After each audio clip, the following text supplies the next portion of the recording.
Vamos a hablar de justicia, vamos a hablar de ley, vamos a hablar de normas. Pero claro, hablar de derecho, hablar de justicia, hablar de ley, es también hablar de historia. Marcelo Iñiguez, ¿cómo está? Muy bien, Agustín, muchas gracias por esta invitación. Es cierto, ¿no? Hablar de derecho, hablar de ley, de legislación es hablar de historia. Hay que ser casi profesor de historia, ¿no? Sí, sí, hay que hacer, y yo siempre digo, y también de matemáticas, Ajá, ¿y eso cómo por- sería? y porque la matemática es la que brinda un lenguaje predictivo también. Y en cierta manera cuando uno legisla, legisla por lo que está pasando, pero con el propósito de prever o dar normas, un lenguaje que contemple también 10, 20 o 30 o 40 años de qué va a ocurrir en la sociedad y cómo, cuáles van a ser las reglas Se, para que plan- se- funcione. se plantea ese, seguramente que sí, pero ¿con qué previsión temporal? Porque el Código Civil, el Código de Vélez, duró más de un siglo y medio prácticamente en la Argentina, que es el que se reformuló hace, ¿cuánto? Una década nada más atrás. Sí. Eh, por eso es importante las matemáticas. ¿Cómo se hace para proyectar con tanta anticipación? Sí, eso es algo que hoy es inentendible. Y vos tenés razón que duró el Código de Vélez 150 años con algunas reformas, pero este código actual no tiene ese propósito, ni siquiera los redactores. Usted está diciendo que no va a durar 150 años. No, para nada, para nada. Este congreso, inclusive que vamos a hacer nosotros, uno de los puntos es que cada expositor explique o que sugiera qué normas ya deberían ser modificadas. Y tiene 10 años de vigencia, van a cumplir el 1 de agosto. Hoy la velocidad de los acontecimientos que se producen en la sociedad, en las ideas, en la ciencia, es tan acelerada que nadie puede tener propósito de perdurarse 30 o 40 años. Eso la sociedad, en definitiva, no se lo va a permitir.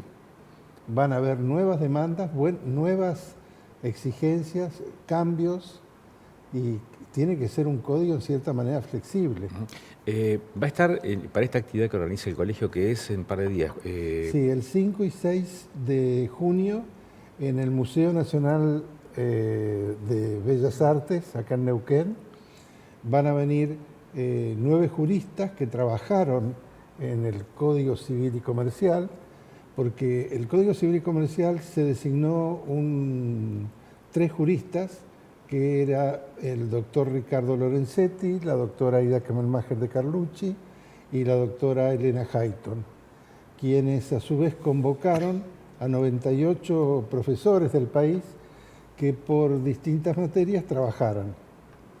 Eso se les entregó a esta comisión redactora que amalgamó, tomó, cambió, pero en definitiva fue la redactora del Código Civil. Eso pasó al Poder Ejecutivo, donde en el Poder Ejecutivo se hicieron también reformas, y después pasó al Congreso, donde también se hicieron algunas reformas, pero la base... En el pasillo, porque digo, tanto Lorenzetti como Kemelmacher de Carlucci van a estar en estas jornadas, que son dos de ese trío al que hacía referencia recién. En los pasillos, ¿hablaron de cuál iba a ser la duración de este código? Sí, la duración nunca fue que repita lo de Vélez. La duración se daban por satisfechos si servía para 30 años o 40 años. No hay, las normas hoy no hay que pensarlas con el ánimo de perdurar, porque la velocidad de los cambios y la mentalidad, y las costumbres y los propósitos que va experimentando el Estado y la sociedad cambian. Y esto es lo que hay que ver. ¿En qué medida esto que acaba de mencionar, y aquí le pido una reflexión, en qué medida esto que acaba de mencionar, digamos, ese carácter dinámico o móvil de la norma, no erosiona, no lesiona o no pone en crisis la mencionada seguridad jurídica? Bueno, hay algo que siempre se discute, si el derecho debe servir a la vida o la vida debe servir al derecho. Y la idea es que el derecho sirva a la vida, por lo menos lo que yo pienso. Entonces no le podemos hacer vivir a la gente hoy actualmente con las concepciones de hace 30, 40 años atrás. No se las podemos hacer vivir, porque no las viven. Y después se producen estos que dicen ilegalidades o irregularidades o que anomia. Bueno, también hay que revisar cómo hoy necesita la sociedad la respuesta por parte del Estado. Esto es algo dinámico, es algo evolutivo. Esa canción de Mercedes Sosa, Cambia, todo cambia. Hay una base estructural que es la Constitución Nacional, donde indudablemente desde lo político y desde los derechos humanos es una base que hay que respetar. Pero después, en el ámbito de la vida social, de los contratos, en el ámbito, está la capacidad progresiva de la persona. No hay duda que la mayoría de edad es los 18 años, pero el Código contempla que puede haber una capacidad progresiva de las personas y que antes de los 18 años tenga, en cierta manera, una emancipación para llevar adelante cosas. Antes, fíjense que no podía ser profesional aquella persona que no era mayor de edad, pero a principios de siglo hubo gente que a los 18 años había terminado su carrera universitaria.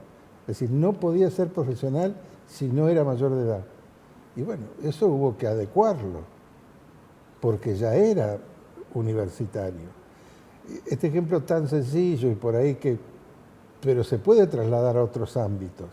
Entonces, este Código Civil, la particularidad que tiene, y por eso es importante, y esta invitación para que vengan digamos, al museo y que concurran, no solamente profesionales del derecho, cualquier persona puede ir, porque se van a tratar temas que hacen a la parte general, cómo se ha hilvanado en el Código Civil y Comercial la reforma de 1994, que fue una reforma muy importante que sufrió nuestra Constitución, con el aspecto de las obligaciones, cómo han variado las obligaciones. Yo hasta hace poco, hace muy poco, veo que se sigue hablando de obligaciones naturales que subsisten. Eso lo derogó el Código. No existen más las obligaciones. ¿Qué son obligaciones naturales? Son toda obligación tiene un plazo para cumplirse. Si no se cumple, no se puede exigir. Pero se decía antes, en el Código de Vélez, que subsistía la obligación. Eso este código lo derogó. Y hoy acá, yo lo he visto, que hay instituciones inclusive que dicen, subsiste la obligación. No, no subsiste más. Eso es algo que está totalmente fuera de la legislación actual. Y así podría darles un montón de ejemplos. Entonces, este código, estas jornadas, vienen a que no solamente hablemos de obligaciones, vamos a hablar de contratos. Acaba de venir el profesor Carlos Hernández, que es el que hizo en el código el proyecto de normas que regulan la parte general del derecho al consumidor, y que a su vez es él con otro jurista los autores de una nueva ley de defensa del consumidor que se encuentra en el Congreso. Y va a estar acá en Neuquén. Quiere decir que le vamos a poder preguntar hasta por qué está puesta la coma donde está puesta. Acaba de venir también, en materia sucesoria, hubo cambios. Hoy se permite la planificación familiar, hoy hay nuevas causas de indignidad. Bueno, va a venir la persona que trabajó en eso. Va a venir el profesor Sebastián Picasso. Sebastián Picasso trabajó en todo lo que es la responsabilidad civil. Cómo se determina el daño que se produce, el daño patrimonial y el daño extrapatrimonial. El daño que afecta mi estilo de vida, que afecta mi espíritu, que altera mi costumbre. Bueno, va a estar acá. Y así podría seguir nombrando juristas. Son 9 juristas, además de el doctor Lorenzetti, miembro de la Corte Suprema de Justicia de la Nación, y la doctora Aida Kemenmacher de Carlucci, una gran jurista, que va a estar acá en Neuquén y es otra de las redactoras. Y a su criterio y a juicio también de la institución que preside, ¿no?, que es el Colegio de Abogados de la Ciudad de Neuquén, hablaba de que este es un código a 30, 40 años, pero que ya necesita algún tipo de actualizaciones. ¿Cuáles son esas observaciones que usted puede hacer o el colegio puede hacer respecto de dónde habría que poner la lupa sobre esta legislación para decir, y acá hay cosas para corregir o reformular? Bueno, eso sería como anunciar las conclusiones, pero cada uno... Es la ansiedad periodística, Sí, sí, Marcelo. sí, yo lo entiendo. Pero lo que, por ejemplo, en materia contractual se piensa que tiene que abrirse más las figuras contractuales. Hoy hay figuras contractuales que están funcionando en la sociedad y requieren una regulación mayor. Por ejemplo, el fideicomiso. El fideicomiso le falta regulación. Hay muchas opiniones. Acá en Neuquén hay un experto que es Hernán Quez, que se ha dedicado muchísimo al tema de fideicomiso. Y él va a hablar en este congreso, donde va a ver las dificultades para liquidar un fideicomiso. Y hoy yo les pregunto, ¿cuántos están comprando inmuebles a través de la figura del fideicomiso? O barrios, terrenos a la figura del fideicomiso. Eso merece una regulación mejor. En materia de derecho de daños, es también necesario que veamos ciertas figuras que se están dando en materia de daños, cómo lo podemos precisar más.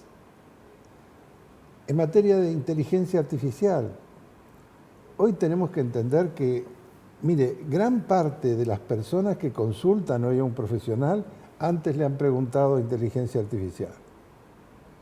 Y esto lo sabemos los profesionales. La gente nos va a ver no desprovista de conocimiento, y está muy bien que así lo haga. Pero esto es algo imparable. Usted cada 3 meses descubre que la inteligencia artificial creció el 100%. Entonces, a esta velocidad... En el caso de Río Negro, que hay sentencias en la parte administrativa que son directamente con inteligencia artificial. Sí, exacto. Pero sería más del proceso y acotado digamos, a unos trámites de apremio o trámites que también podrían ser de otra manera. Pero está muy bien, ¿ve? Eso tiene que llegar a la justicia, porque lo va a hacer más sencilla, más transparente, va a dar seguridad jurídica y tiene que ser más justa, más imparcial. Así que no hay duda, nosotros propiciamos que ingrese la inteligencia artificial en el Poder Judicial. Sí, le voy a ser sincero, yo tengo una frase que digo, zapatero es tu zapato. En eso no comparto que el desarrollo de la inteligencia artificial lo haga estrictamente desde el Poder Judicial. Zapatero tu zapato. Hoy es como para mí es como querer hacer el Word dentro de la estructura judicial. No tiene por qué hacer el Word. Hoy en el mercado todo eso se puede recurrir. Pero es algo que ya no me compete, está por fuera del objeto de esta charla. Es como para hablarlo desde otra manera. Yo lo hago como, si quiere usted, gremialista, representando a un sector importante de los abogados de la ciudad de Neuquén. Pero propiciamos, así venga como venga, la propiciamos. Pero ve que hay una evolución mayor y tiene que haber una recepción normativa mayor de este tipo de cosas. A los jueces les va a dar más seguridad jurídica, a la gente le va a dar respuesta más rápida, nos vamos a acercar más a ese servicio y a esa tutela judicial efectiva, porque cada día hay que tener más en cuenta que los que ejercemos la profesión de abogados es un servicio, lo hacemos para la gente, estamos para servir a la gente, somos servidores privados, pero en definitiva en un rol público. Marcelo, y ahora otra reflexión pido, pero ya no tanto vinculada, digamos, a la norma en sí, sino al contexto en donde se tiene que llevar adelante cualquier tipo de modificación. Pareciera ser que digamos, cualquier modificación o actualización de este código debe ser una ley del Congreso. Toda la génesis de este código se ha dado a través de especialistas, con la colaboración de los distintos poderes del Estado, y recién entonces llegó a la Cámara para su aprobación. Una reformulación tiene que hacer el mismo recorrido, porque digo, en otros temas más de corte político, partidario, naufragan en el Congreso. Sí, pero este código no fue así, Agustín. Este código, cuando nombraron la comisión rápidamente nombró a esos colaboradores federales, de todo el país, y comenzaron a viajar al interior del país. Y desde los colegios o de distintos, con colaboración del Estado, iban a teatros, y escuchaban a la gente que le venían y le traían sus críticas y transmitían también sus anhelos, cómo querían ver. Eso estuvo haciéndose muy rápido, muy rápido, pero eso se estuvo haciendo alrededor de 10, 12 meses. Y ahí se puso a trabajar. El primer año fue de recepción. Es un poco como está haciendo ahora Neuquén con el Código Procesal Civil y Comercial. Van a ir al interior a escuchar a la gente. ¿Qué idea, qué quiere de la justicia? Después que pasó eso, yo trabajé en una comisión que era de Derecho Internacional Privado. Y empecé a trabajar en marzo y me dijeron, ustedes lo tienen que entregar el 30 de septiembre. Tienen 3 meses. Y entregamos 123 artículos y la comisión tomó solamente 77. Los otros no los tomó, unos porque era a afectar para ellos el régimen de sociedades comerciales. Y otro era porque entendía que se afectaba también garantías de las provincias, que era la regulación del proceso transnacional, digamos. Si yo quiero hacer valer una sentencia dictada en el extranjero. Entonces, pero el primer tiempo fue escuchar. Y fundamentalmente la crítica mayor que se recibieron ahí era aspectos relacionados a la familia, a las personas, a los contratos y al régimen de responsabilidad. Marcelo decía, hay cosas que hay que actualizar de este código, que tiene 10 años. Y al mismo tiempo, la provincia de Neuquén está discutiendo el código procesal, sí, o sea, el código de forma, sí, para este código de fondo. sí. Ese delay, ¿cómo lo interpretan? ¿O no hay, o no es una mirada que se ajuste a verdad? Digamos, tenés un código de fondo que tiene 10 años y tenés un código de proceso, de procedimientos que está en discusión. Bueno, esto está pasando en las provincias. Río Negro lo tiene del 1 de febrero. Es decir, tampoco es que... acá en Neuquén se intentó durante el gobierno de Gutiérrez y fue el gobierno ahora de Rolando Figueroa quien le ha puesto esta fuerza y esta precisión de que necesitamos un código actual. Y ayer en la legislatura se nombraron a los juristas que van a hacer un documento base, pero ya se estableció un cronograma de trabajo y se piensa que a fin de año vamos a tener el código. Es decir, y acá, a diferencia de Río Negro, se ha convocado sectores de la universidad, la Asociación de Magistrados, los colegios de abogados. Río Negro lo hicieron los jueces. Yo particularmente no los comparto. A mí no me cabe en la cabeza que los jueces puedan escribir su propia melodía, que después la van a interpretar y la van a ejecutar. Sé que pasó por el Congreso, pero para mí no es un proceso participativo. Pero de cualquier manera acá sí. Ya le digo, estamos un montón de sectores con un ánimo de colaborar y dar un proceso que sea sencillo, transparente y justo. La justicia tiene que funcionar de otra manera. En estas jornadas previstas para, me dijo 5 y 6, ¿no? O 5 y 6 de junio. El 5 desde las 4 de la tarde y el 6 desde las 9 de la mañana y después de las 15 horas de la tarde. ¿Hay un momento también para reflexionar, para debatir o para discutir o para analizar la situación de las provincias? ¿Situación de la provincia? De las provincias, claro, de cómo los códigos de procedimiento han ido acoplándose al nuevo Código Civil y Comercial. Surgirá de alguna exposición, pero no hay un tema específico que así lo contemple. Okay. En ese sentido, los provincianos siempre queremos que no invada aspectos que son poderes no delegados de la provincia, la nación, y queremos que esto quede, digamos, en la neuquenidad, que quede en Neuquén, que no sea objeto de regulación de la nación, porque cada vez que la nación lo regula, nos arrebata una facultad más. Y realmente usted ve que tanto Río Negro como Neuquén somos provincianos que luchamos por mantener nuestro medio ambiente, nuestra riqueza, la felicidad de nuestro pueblo. Es decir, trabajamos diariamente para tratar de lograr esos aspectos, que no siempre se hacen, pero que trabajamos, por eso sí lo hacemos. Muchas gracias por estos minutos, Marcelo.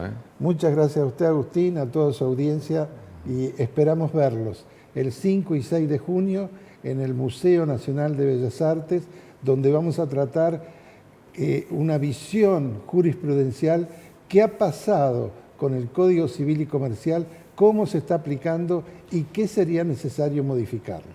Muchas gracias. Marcelo es el presidente del Colegio de Abogados de la ciudad de Neuquén. La invitación está hecha, 5 y 6 de junio, Museo Nacional de Bellas Artes.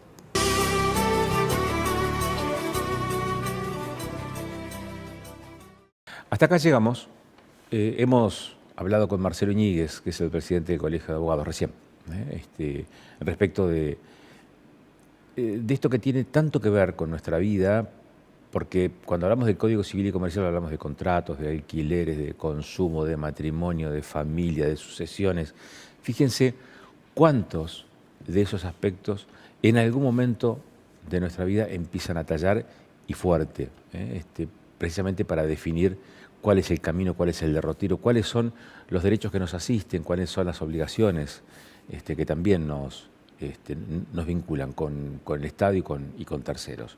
Y antes hablamos de política, cómo están acomodándose o reacomodándose las fichas en el tablero político rionegrino teniendo en cuenta esta perspectiva, la perspectiva de la oposición, el sector liberal de la política rionegrina y todavía esta mirada un tanto desperdigada que tienen esos espacios políticos en territorio, en suelo provinciano. Hasta acá llegamos, nos vamos, lo hacemos con las letras pandémicas de Miguel Sabone, que nos regala, nos obsequia todas las semanas un capítulo distinto. Hasta dentro de 7 días. Letras pandémicas con Miguel Sabone, en Panorama. Perseo, Duque, 987, solo un fragmento. Son cada vez menos, no quiero más veneno, aunque corra por mis venas. Fuerza a no perder terreno. Tengo que prestarle más atención a lo que siento, no tanto a lo que deseo. Le corto la cabeza a Medusa como Perseo. A veces en las dificultades, las amenazas y los desafíos está la clave de la victoria. Ni Medusa es culpable, ni Perseo tan héroe. Y así, con el ímpetu de los deseos y lo turbulento de la pasión, padeciendo a la vez la violenta fuerza del frénesis, donde se frustran las carencias de las que aspiramos, ese enajenarse incapaz de satisfacernos, con esa alteridad nunca segura, con esa tensión atravesada por la satisfacción y el desconsuelo, esa demanda de una dirección a la existencia, el dolor de saber inalcanzable lo que anhelamos. Y en ese arrebato nos sentimos cada vez más nosotros y trágicamente frágiles, como quebrando el control omnipotente de la razón, sintiéndonos sujetos finitos. con ese riesgo de devorar o ser devorado, con ese juego de rol de siendo Perseo o Medusa a la vez, en ese adentrarse en esa tensión, creamos como fuerza inspiradora, volviendo a descubrir que el deseo es uno y al mismo tiempo infinito, capaz de descomponer una variedad de afectos y de ansias. Y así he aprendido que cuando un Dios quiere enloquecer a alguien, satisface todos sus deseos. Perseo, Duque, 987.